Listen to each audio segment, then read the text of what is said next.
any wars. So I think we need to put our faith into the existing system and push it further. And the good news is India has been right now elected as a non-permanent member to UN Security Council. So we do already have that voice.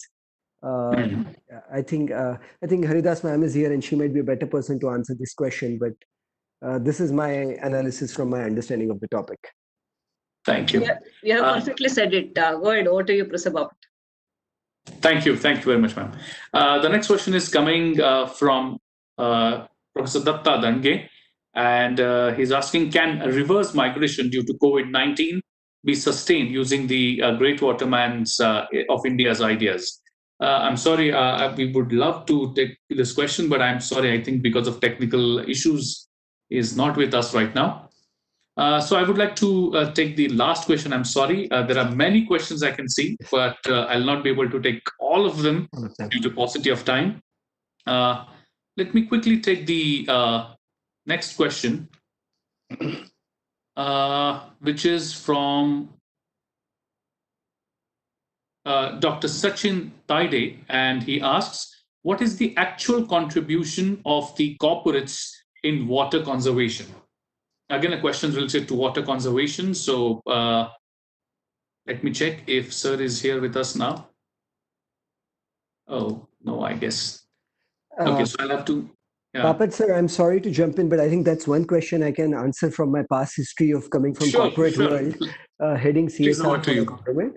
Actually, massive. Over the last couple of years, the corporates through the law on CSR have been working extensively in various zones across India on water conservation, partnering with people like Dr. Rajendra Singh, Government of India, including institutions like Art of Living, have really actually pushed this agenda forward. So if we go in interior Marathwada, which is the interior of Maharashtra, we see extensive desilting work done by corporates, building of small dams. Go to Rajasthan, go to the dry zones of MP. Water has been a primary agenda.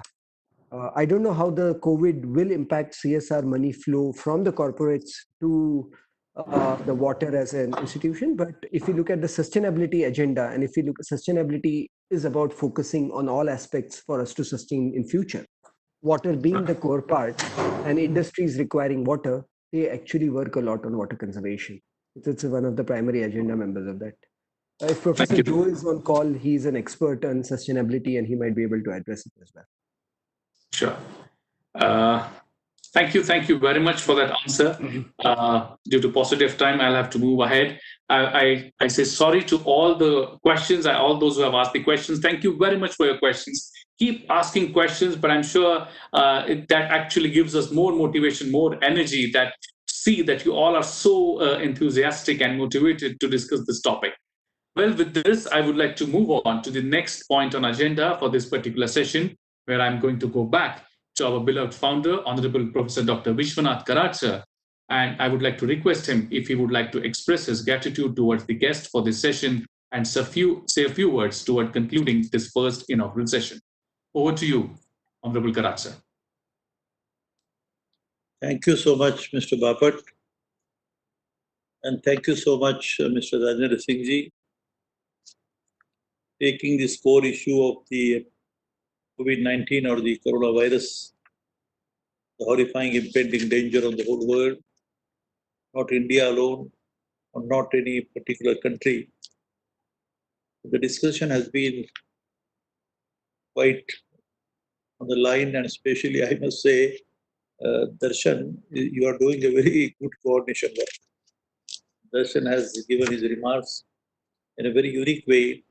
But the main issue is, as per our Chief Justice remarks initially, whether we can awaken the Security Council and the United Nations and World Health Organization, and whether they can think that this is a danger, impending danger of the whole world, the entire humanity.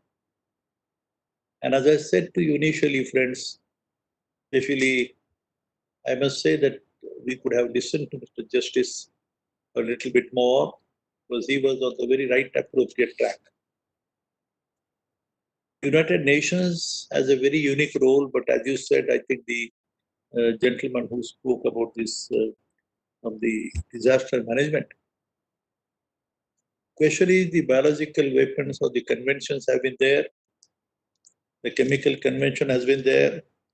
So many wonderful decisions were taken, but they are not being implemented at all. And who is the authority? Who is the controller? Who can really tell if there is some nation who is trying to do under the name of research or development of a biological weapon? Is there someone to control or guide or tell them that if you do this, the rest of the world community has to come together? But finally, by passing rules and regulations and the organizing possibly some such conference, whether this is going to help. How to really make the leaders, those so-called superpowers and the super leaders, which I said to you initially, friends, once again I say, where are they now? What are they doing? Rather, these richest of the rich people of the world, who are so powerful nations, they have a lot to do with the poor people in the whole world. There are a number of countries who are waiting for some help. But instead of giving some help to those nations, trying to minimize the poverty and their hunger, the hunger has been one of the worst things. Just now, I think Mr. Gentleman who spoke about this disaster management has also indicated that we have so many issues. The question is, passing some rules and regulations will it do? But I have a sincere feeling, friends, that somehow or the other, the whole world community has to come together. If there is some nation which is trying to play some horrifying game for proving their supremacy, for proving that they are the most powerful and most energetic, supreme nation of the whole world, that madness, I'm telling you a very typical word I say. India has been experiencing all these things, and they have said that the richest of the rich or the most powerful people got ruined themselves because of their wrong actions, wrong attitude. And if they have a horrifying attitude like to grabbing the whole thing to themselves and trying to prove that they are the supreme, possibly, I don't know, but in the future it will be very wrong, and possibly the human race has to really face a horrifying situation. Now, Mr. Gentleman from the disaster management, I don't remember your name, gentleman, but basically you said that putting a mask, giving a message of distancing, keeping a distance of 2 meters, and putting a mask on the face. I'm asking really to you as a friend that whether this mask is going to go away or not. How long this will continue? Because if the coronavirus effect continues like this, whether for the lifetime are we to wear the mask themselves? We have to take some improvements and measures like this. That's true. The question is, the world is worried, and I personally am worried. My people are worried. You are yourself worried that for how long this mask will continue. And whether this mask wearing or the long distance in which the Honorable Prime Minister has said, a very appropriate step has been taken by India. India, such a huge country of 130 crores, is not having that bad effect as the Americans have to face, as the Spanish people have to face, as the Italians have to face. But certainly we are more keen. Yesterday we have a doctor here. I said that putting a mask is okay, but the worry is after what time, after at least a few months or not, too, whether this mask will go away or not, is the main issue for the people. Everybody is worried because whether I have to go out of my house or not. Are we to remain locked down like this? And maybe like what I said in the beginning, that like a plague, where the people were required to leave the houses and they were supposed to go and stay in the farm, and the whole villages were totally barren. Now it is the other way around. The people have to lock down in the house itself. Question is how long this will continue. Whether this coronavirus, I said to you in the morning that whether it is a certain life, whether this coronavirus danger is going to minimize or not. The people are more worried about this. They are asking us, sir, बताइए क्या होने वाला है? ये कैसे होगा? क्या करेंगे? कितने दिन चलेगा ये? Main worry is for the people at large, for the society at large. And the poor innocent people who doesn't understand this, but they are having a tremendous risk. And you know that the number of coronavirus patients is increasing because of this, the contacts between the people. Question is whether and how to control this, minimize this danger, impending danger, and not to have a reputation of some such virus which can create a havoc again for the whole world. The entire humanity has to face. That is the real worry, and I'm really grateful because just now the remarks which have been passed by this disaster management gentleman, and also a brief remarks by the justice, that has been very insightful, because a time has come when like an institution like United Nations has to be the most powerful. They should be given the authority to control and to regulate and to take some action jointly. The rest of the people have to join together and take a united action, and the Security Council should be made aware of their responsibility, their accountability. Maybe they are given the authority, but they have to use it properly, and ultimate goal is the well-being of the entire mankind, the welfare of the mankind. And that's what the duty is. I think some gentleman made a remark about the spiritual aspect of life too. The India has a very unique tradition, a wonderful philosophy which it possessed. The Vedic text, and with having the words of not only knowledge divine, but with the wisdom part, which has been very close to the rule of Mother Nature. And our life itself, let me tell you friends, which has to be closer to the rule of Mother Nature. And naturally the laws of the nation, they must run close to the rule of life of the people. And the rule of the life of the people has to be closer to the rule of nature, because the rule of nature, the Mother Nature, are the universal laws. They are one and the same for every country. The history may be different, the geography may be different, the culture may be different, the philosophy may be different. But the time-tested values, which are called the spiritual laws, the universal laws, the secrets of the universe of the human being, I think they need to be understood, and possibly if you can convince and educate the new generation, which what I said in the beginning, that we are trying to have a school of consciousness, the school of understanding the ultimate reality. These are very big words. I'm not an expert in this, but I have been trying to be a student of engineering or sciences, and also having some understanding of what the spiritual component of life is, which is a rule, the universal law. There is nothing which needs a proof like what you say. It's all invisible part of it, the mind and the soul and its relationship. These are all things which I have been trying to speak again and again, but I'm more than convinced, let me friends, that I showed you this small booklet. I tell you that this has become a very wonderful universal guide. And I'm very sure in the near future, such schools, I'm not speaking. It's Dr. Penrose, the greatest scientist, Einstein. The Einstein, when he says, friends, remember, I believe in God, he says, at the end of his life, when he completes his writing of P equal to MC square equation. There has been a wonderful conference in Thailand and in the Holland itself, where they have said that this very word Om, which is the universal word, it symbolizes that invisible power. Om is nothing but energy, which is equal to MC square. It's a very wonderful new equation. They speak about duality, the non-duality. And non-duality, the Advaita, is a philosophy of science. So many new innovations and the concepts are emerging, and I'm very sure that India has a role to play, again I tell you, because we have a tradition. We have an appropriate understanding of the knowledge divine and the wisdom part. I'm using that word wisdom, which is the Vedic wisdom. Ved does not mean any specific caste or creed. And let me tell you honestly, basically, these scriptures, the religious scriptures, they are personal. Spirituality is universal. And when they are personal, like the Buddhism or the Christianity or the Islam, Holy Quran, Holy Bible, Holy Tripitak, Holy Bhagavad Gita, they are nothing but the life guiding scriptures.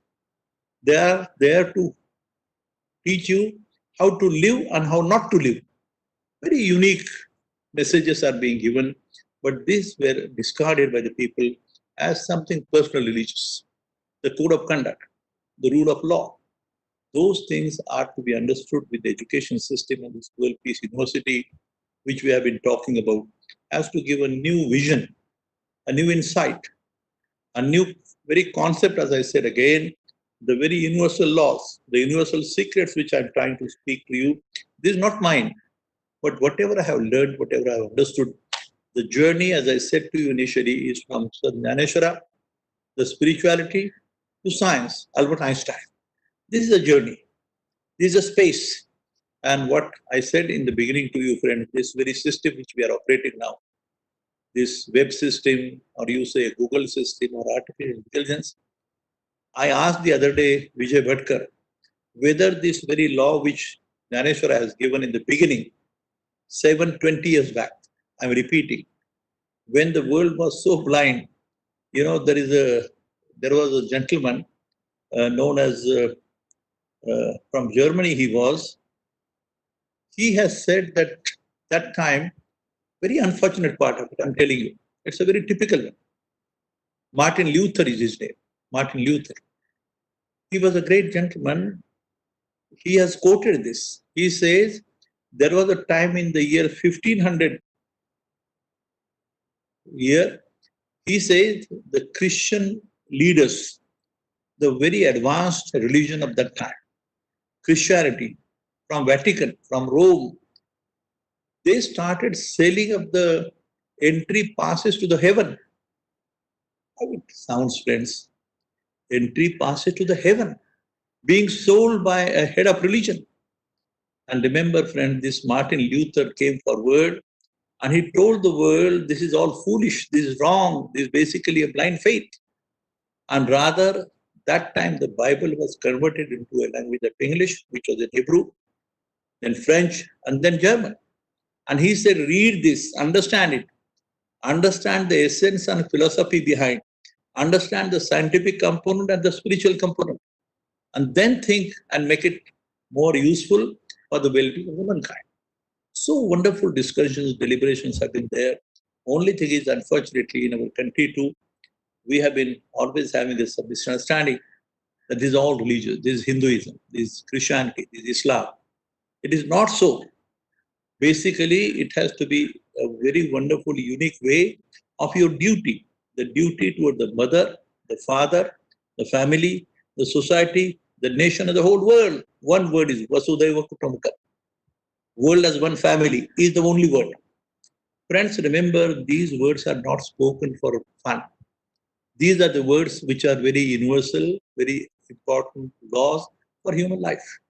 And ultimately, what this webinar or what seminar we are taking and talking about this coronavirus danger, which has become universal, it doesn't differentiate. And we have to resolve this. We have to find some solution. We have to take some actions.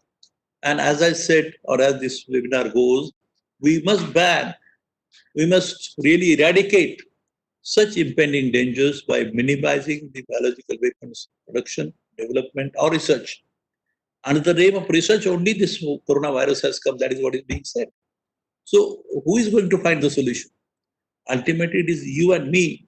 We are the people who have a concern with the well-being of the mankind, and hence an appeal to you, friends, that you must say, as Darshan has said, that send the petitions, as he said, send the letters, awaken, and make the whole world united. And under this category only, through United Nations or through the Security Councils or through the WHO, ban such weapons and ban some research is the main appeal. Thank you so much, friends. I'm grateful. Thank you, sir. Thank you very much for your words of wisdom. Thank you very much. And I now request Group Captain D.P. Apte, Honorable Pro Vice Chancellor of MIT-WPU University, to kindly propose vote of thanks. Thank you very much, ladies and gentlemen. This particular inaugural session just now has actually set the tone for 4-day international conference on eradication. Eradication is an important word. Ban is already imposed by United Nations with the eradication of biological and chemical weapons. And this tone has set. We already heard the three main speakers and also our founder, President Dr. Vishwanath Karad. So first of all, let me propose the vote of thanks to Justice K.G. Balakrishnan. He talked about political will and United Nations to be infused with more power. Thank you very much, sir. And next, I propose a vote of thanks to our waterman, Dr. Rajendra Singh. And he talked about greediness and science for profit is creating all these kind of issues. He also talked about the client and climate as well as the water problems because of greed of a people. The science is there, but science, rather than helping the mankind, it is actually creating more problems for us by few unscrupulous people or powerful people who use it for different purposes. Thank you very much, sir, for giving a good presentation with the slides and good figures. I also propose a vote of thanks to GVV Sharma, sir, who is the Secretary of National Disaster Management Authority, and he talked about various instruments and for legal safeguards which are required. But more importantly, he talked about, in spite of doing all this, when this kind of epidemic or when this kind of disasters come, we have to face together, world as a together and India as a nation, we have to fight this pandemic or fight this, whatever it takes. Thank you very much, sir, for sharing your thoughts. I also propose a vote of thanks for Professor Dr. Vishwanath Karad for thinking about this particular conference, international conference, and particularly web conference when we are already locked down and we don't know when it is going to be open. So thank you very much, sir, for giving this opportunity for all of us to listen to this. I also propose a vote of thanks to Mr. Rahul Karad, who is a motivator and initiator for this conference. I also propose a vote of thanks to all the people who are organizing this conference and people behind for last few days. They're working morning to evening. Thank you very much. God bless. Jai Hind. Thank you, sir. Thank you very much. With this, we are coming towards the end of this inaugural session. Thank you, everyone in the panel. And we are now concluding because we are going to start 4 p.m. sharp. That is in next 8 to 9 minutes again for the session 1 of 5 Ws of biological and chemical warfare. Who, why, when, where, and what. I request each one of you to reach out to the next fresh link to join for this session 1 of this 4-day international conference on eradication of biological and chemical weapons. Thank you very much for joining in this inaugural session. Thank you.